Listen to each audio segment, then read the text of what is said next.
Depuis 2009, les traités européens prévoient explicitement que tout État membre peut décider unilatéralement de se retirer de l'Union européenne.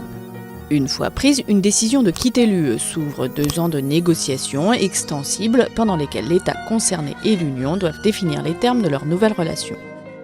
Négociations dignes du plus compliqué des divorces compte tenu de l'imbrication des législations nationales et communautaires et de la profondeur des liens tissés au fil des ans dans des domaines aussi variés que l'économie, la finance, la sécurité, le social, l'environnement ou la culture.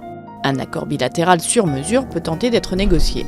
Le pays sur le départ peut aussi demander à rejoindre un espace déjà existant entretenant des relations privilégiées avec l'UE, comme l'espace économique européen qui garantit à l'Islande, à la Norvège et au Liechtenstein la libre circulation des personnes, biens et services au sein du marché unique européen, avec peu de droits de regard sur la législation communautaire à respecter en contrepartie.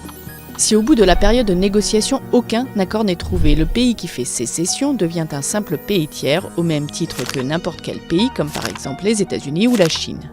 L'accès privilégié au marché unique est supprimé.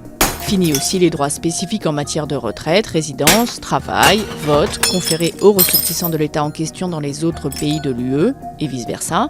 Les droits de douane dans les échanges commerciaux sont, eux, restaurés.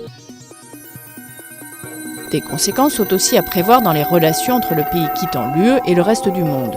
L'Union adopte souvent par exemple, en tant que bloc, des sanctions contre des pays tiers et négocie au nom de ses États membres des accords dans un certain nombre de domaines comme le commerce, le transport aérien ou l'environnement.